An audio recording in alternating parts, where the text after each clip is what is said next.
Hi guys! Welcome back to my channel. This is Bang AJ Tacus. So, thank you guys for coming and samahan niyo ako at gagawa tayo ng homemade caramel sauce with Anzac caramel slice. So, samahan niyo ako hanggang matapos natin to and thank you so much guys. Please stay tuned. See you! Unahin natin guys ang salted caramel sauce. So, kailangan natin yung tatlong ingredients, yung heavy cream, butter, and sugar. So, we have to heat the granulated sugar in a medium saucepan over medium heat. Kailangan natin stirring constantly with a high heat resistant rubber spatula or you can use the wooden spoon. Ayan.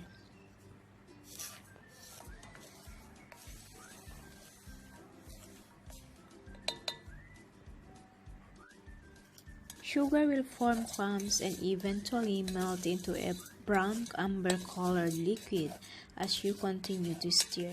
But at this time, kailangan be careful not to burn or else mapait and you will be failed. So, ito na siya. Nag-change in color na. Nagba-brown na siya guys. Pero kailangan nating i-dissolve yung sugar natin. Okay, completely. Ayan. Then, once the sugar is completely melted, dun na yung time na i-mix natin ang ating butter. Ayan. So, be careful at these steps. Okay? Because the caramel will bubble rapidly when the butter is added. Okay? So, as you can see, hindi siya nag-bubble kasi tinanggal ko siya sa my spray. Ayan, pero kailangan natin i-mix yan. Pag once na-mix mo na siya, magbabubble na siya. So, must be careful. Ayan, guys. Ayan, kailangan i-stir natin into a caramel until it is completely melted about 2 to 3 minutes. And hayaan muna natin siyang mag-boil muli ng another minute yung caramel at saka yung butter natin. Ayan, guys.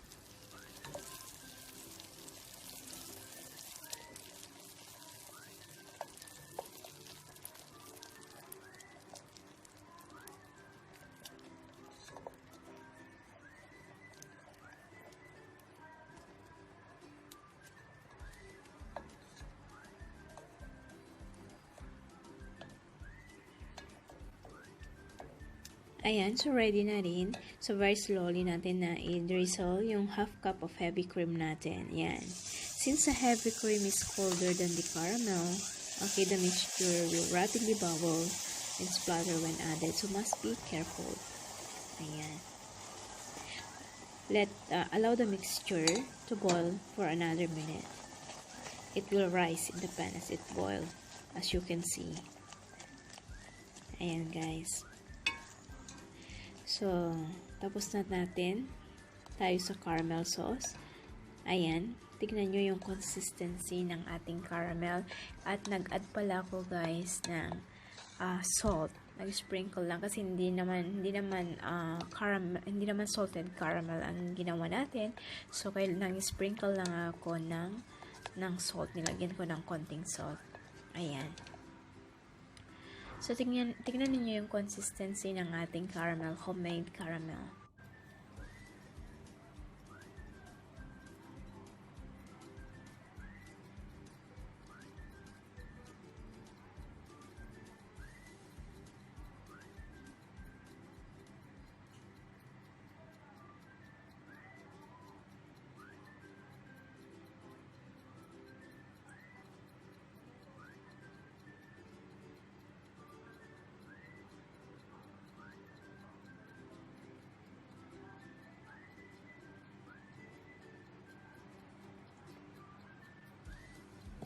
Okay, so let's proceed to the next, our Anzac caramel slice. So, ito yung mga ingredients natin sa Anzac. Meron tayo dito 1 cup self-raising flour, sifted. Then, meron din tayong desiccated coconut, a half cup of brown sugar, 220 gram unsalted butter melted, 1 cup shredded coconut, 1 cup rolled oats, and 1/3 cup golden syrup. Ayan. So, ito yung mga ingredients natin. So, kailangan lang natin pagsamahin yung flour. Ayan.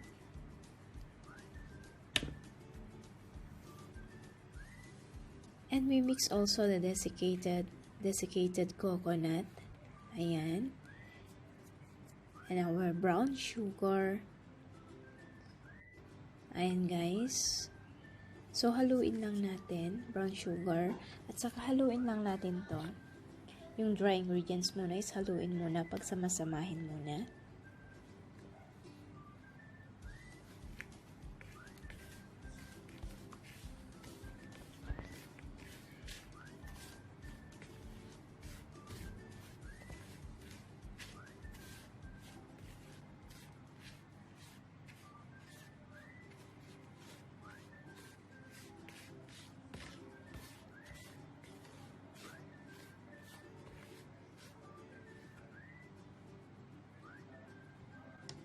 Take note guys, ilagay natin, i-mix natin yung butter dito pero 140 grams only.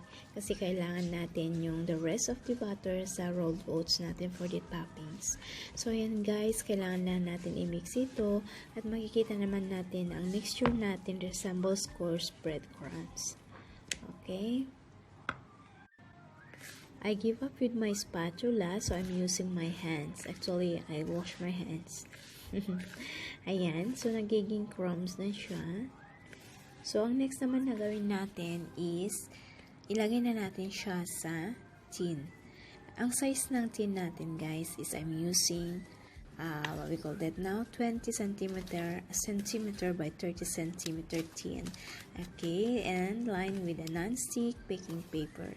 Kailangan natin itong i-bake muna ng 20 to 25 minutes or until golden. Ayan. So, kailangan natin, we have to use the back of the spoon. Kailangan natin i-press yan. Press the mixture into the base. Okay. Ayan, guys. Yan ang magiging base natin.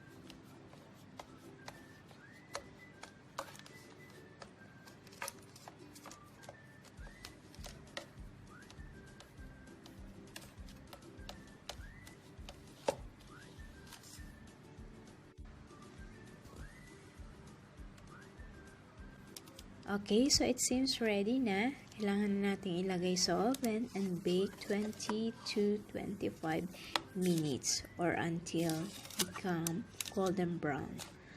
Okay, become golden. Ayan, guys.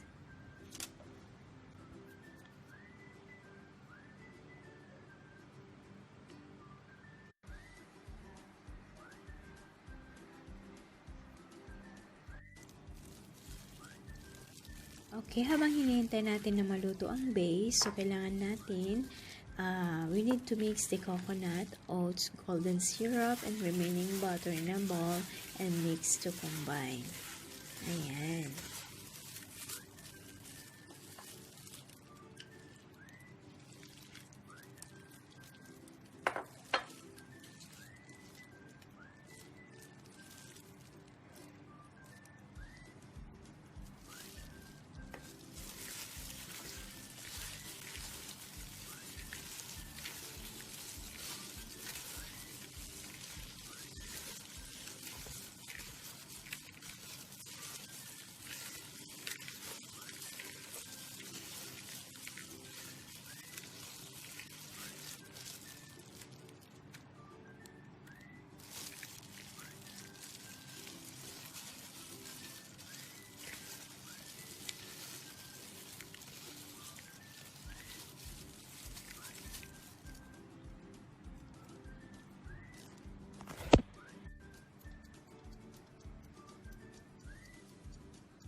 guys, dito na natin tapusin ang ating video. So salamat muli guys sa pagsama sa akin sa vlog na ito. Hope to see you again next time. Thank you so much and God bless everyone.